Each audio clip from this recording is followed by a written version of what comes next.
Well, we meet at We the Chef's house again for a special conversation, as it always happens here, with Uttara Khan, who's our home chef.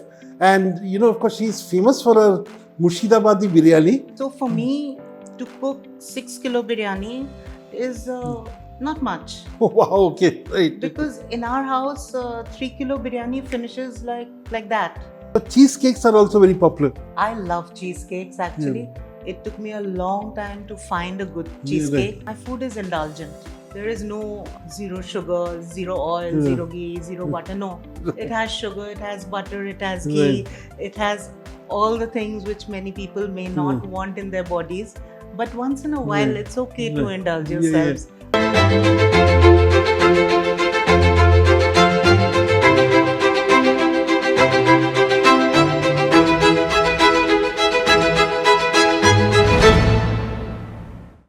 Hi everyone, I'm Suhasini Sood. Welcome to We the Chefs Food Talk with Sourish. We the Chefs is an online aggregator for home chefs with presence in Delhi, NCR and Bangalore. We have partnered with more than 300 chefs who are excited and keen to bring their food and share it with all of you.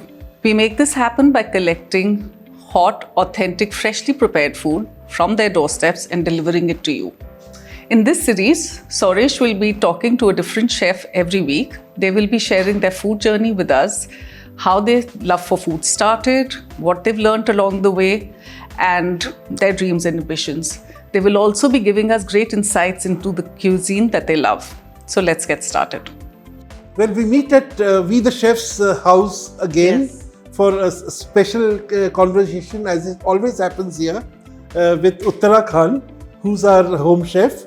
And, you know, of course, she's famous for her Murshidabadi biryani. She has a repertoire that stretches from biryani to cheesecakes with lots in between, you know. So we'll have a lot to talk about. Uttara, welcome to the show. Thank you. Food Talks with Sourish Bhattacharyya. Thanch you. So glad to be here. Yeah. So, Uttara, you know, we were talking and you said you were a student of fine art. Yes. And you studied at the College of Art in Delhi. Yes. So, how did you, from fine art, how did you come into becoming a home chef? Well, my father, Mr. Sourish Bhattacharyya, he was with the Taj Group of Hotels. Yeah, very, very well-known senior executive of the Taj Group. Yes. And my mother was always a good cook. Right. And that is what, at home we got great home food. Right. And from the Taj Hotel, I mean, that time I remember from Rambagh, we used to get some lovely continental dishes. Wow. So I started experimenting, and that time there was no internet and things like that. So whatever recipe books were at home, I would go through it and try to make it. It was a little hard at that time. All the recipes were in pounds and ounces, and so it was hard. And I didn't have a weighing scale. Is there a particular recipe book that sort of sticks to your mind? Is anything that was a go-to recipe book? I don't remember the name, but it was in a set. It had flavors of India, France, America, and all these things were there. The Indian one I didn't even look at that time. Now that's the most used one. But the French one and the American one, I would go through it a lot. So I would try to replicate that. I remember my first sponge cake. It was so heavy. It was so heavy. It was literally like you know. It wasn't a sponge. It was like a dead weight or something. Soggy, dead weight. But yes, I started. Then I would throw surprise birthday parties for mom and surprise things like that. And it just then I started experimenting, and it just took off from that. I did enjoy cooking. Right. I realized that I cook moderately well, and but I also realized that I enjoy feeding more. Right. So we always used to have get-togethers, at least 2-3 get-togethers a month. And as the time in our marriage grew, the friendship, the number of close friends also grew. So during Eid or something like that, it would be like 50 people and 20 kids and you know, things like that. They had to really cross a sea of people to meet me in the kitchen. So it started like that. Wow. Okay. And so there was a love for that. And then during COVID, actually, a very good close friend of mine from school. Right. She had come for a couple of my Eid parties, and she said, "Why don't you do this?" I said, "I'm not so sure. I have never sold food before." She said, "Yeah, that's the same thing you said when you had said that I don't sell art. I don't like to sell my art. But you do that, so maybe you could try." I said, "But it involves delivery, then it involves packaging, and I don't want to use plastic. So there are a lot of hurdles to cross. And how do I price it? I have no idea." Right. So, and she said, every time I would talk to her, she would really keep at it. So I said, "Okay, let's do it. You be my first customer. If I mess up, at least I mess up with you." Right, right. You know, so I don't get into much trouble. So for me, to cook 6 kilo biryani is not much. Oh, wow, okay, right. Because in our house, 3 kilo biryani finishes like that. Okay. It just finishes between the four of us. So 6 kilo biryani is normal. Itna sa handi hai, theek hai. Because for parties, I would cook this big handi. So I said, "Acha, ye kam hoga, ye बेचते हैं." So 6 kilo. She said, "I am feeding all my neighbors, Uttara. We are just 2 people." So I said, "Okay, I got to tone it down. But how much can I tone it down? Because it takes the same time. Whether you make this much or that much. Right, right. Other than the time to prepare more quantity, but the process still takes the same time. Right. The marination time, the cooking time, the layering, all of that. So it wasn't conducive to make it small. So I know there are little issues where I need 48 hours. Right. And I do need minimum, I will feed 4 and above. Right. So at the time of COVID, that was literally like inciting a party. Right. You know, where there were no 4 or more. Right, right, right. But because, and also people had to pre-plan to order my food. You can't say, "Today I want it, tomorrow." Will not So work. was it, you began with biryani or like? I began with biryani. Okay. And then That's why your biryani is so famous, you know? Well, it was because my mother-in-law taught it to me, and she has passed it down to the daughter-in-laws of her family. And so. And one of your biggest fans is the founder CEO of We the Chefs, Vishal Sinha. He keeps talking about your Murshidabad biryani. He does. He has been talking about it for 2 years to me, you know. So it's time for me to have you taste it then. That was my way of getting an invitation. I know. It takes a little time to get through. Yeah, that's what I learned first. And the other things which I used to make at home, make for the children, were mostly continental stuff. That's any particular like Murshidabadi biryani is your like almost like your calling card, there is nothing called Murshidabadi biryani. Right, but my mother-in-law was from Murshidabad, and she learned it, and then she taught it to me. So is it Awadhi biryani only that you serve? It's more Kolkata and Awadhi. It's a mix of both. Okay. So and Kolkata biryani is also an evolution of the Awadhi biryani. Right, only. Right. What you were saying the other day about the Metya brew. Right. A little bit about that. Yeah. So, you know, it is well known that Nawab Wajid Ali Shah sort of gave up his kingdom to the British. I mean, he was like forced to give up, of course. And then he was pensioned off and sent to Metya Buruj, as it is known. It is an area in Calcutta, which is like an Awadhi enclave once upon a time. In fact, you know, Wajid Ali Shah created an Imambara there, you know, modeled after the Choti Imambara of Lucknow. You know, it was a vibrant community, and Wajid Ali Shah was naturally the lord and master of it. And it was there that you know, the Awadhi biryani sort of evolved. Into the Kolkata biryani, and what I think they did first was add the egg to it, you know, and then you know, once it is said that Wajid Ali Shah got a gift of potatoes. Okay. Because at that time the British, potatoes was still very new to India. He got a gift of potatoes, so he asked his chefs if these could be incorporated into the biryani, and that's how potatoes got into the biryani. And today the potato is the defining feature of the Kolkata biryani, you know. And I think, but in your Murshidabadi biryani, you have potatoes, but no egg. No egg. So you know, that is I have a found slight it difference. Hard to infuse flavor inside the egg. That's my case also. Okay. In fact, the egg in the Calcutta biryani was, I think, initially added just for some effect, some visual effect, you know. I don't think it had any taste purpose, you know. Yeah. I don't, at least No, I find no taste in it. I don't enjoy eating it. I would love it in a Caesar salad. Right. Makes sense. Right. You know, those beautiful yellow and white wedges on the Right. Caesar salad. But in there, I have to put it in whole. Right. And it does not just get any flavor. Right. But it's the potato which is like it's the flavor bomb, Yes, the umami yes, bomb of yes. Kolkata biryani. Yes. Anyway, so that, of course, is one of your creations. You're like the local supplier of good biryani. And a lot of people in Gurgaon have eaten out of your hand. Yes. What are the other dishes that you consider to be your calling cards? Like I said, I started cooking continental foods.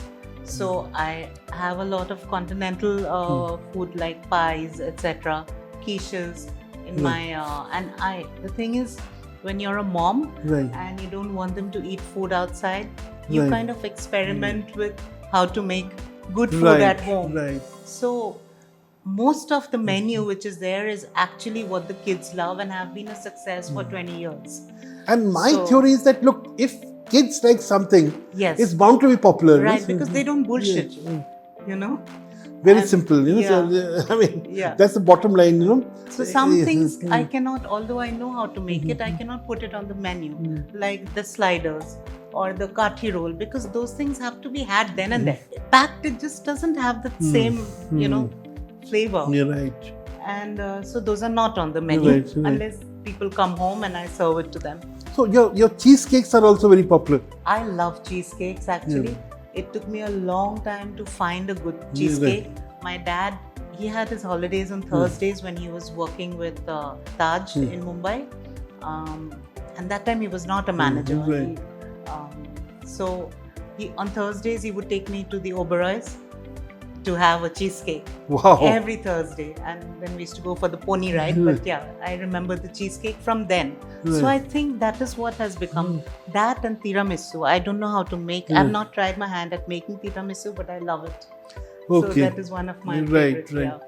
And so, you know, I'm just telling you that we are having this great American Pecans home chef's cook-off, you know. And you must come there. I mean, this is something which I would encourage all home chefs who are interested in experimentation to join us on December 11th to use American pecans for different things, even laddus for that matter. You know, cheesecakes are something which I've heard a lot of good things about your cheesecakes. You know, you have also done like a complete table with just mutton dishes, you know, Awadhi mutton dishes for We the Chefs, you know. Yes. Can you explain what was that, you know? There was a chicken kofta. Right. The chicken kofta came about from the fact at home that my daughter really loves it. Right. And all the recipes that have actually taken a long time to hone it, practice on it before, and that practice actually happened. I'm going to deviate a little bit here. We had a resort called Banyan by the Ganges for some time. For 5 years we were running it. And that was the first time that I actually taught cooking. Actually, I taught them cooking, but teach them flavors. How to get flavors from ordinary food like a dal, simple day-to-day food, not ordinary. So that was my first experience teaching them. And it was really wonderful when I got the results. And I got the results when the guests would tell me the food was amazing and everything we served out a variety. And, you know, my stomach was very, felt good after that, because we made it a point that you should not use stale oil. You should wash your vegetables properly. All those basics had to be taught. More than, you know, also how to remember tastes and things like that. How to not overcook things, undercook things. I also taught them baking, how to make cakes, etc. Because Indian sweet dishes were not really, I had tasted very little. I was more fond of the Western sweet dishes, so to say. So you're a baker and an Awadhi cook. Yes, and that happened after marriage. Okay. All the baking, etc. was before marriage. That's how I learned. So when I taught it to them... Among Awadhi dishes, what are some of the dishes that you really love to eat and cook? I love the chicken kofta because I love to make it soft. I love to have it melt in the mouth. For a while now to make nihari. Right. I've not yet been completely confident of it to put it on the menu. Right. But I am still trying to get it absolutely right. Only then will I feel that it's okay. And kaleji, keema kaleji. So before I used to only make kaleji. Right. And for we the chefs, it was like, many people don't like just kaleji. In North India, it's a keema kaleji. Keema kaleji. Yeah. So I said, okay, let's try that because I know I can do keema well. I know I can do kaleji well.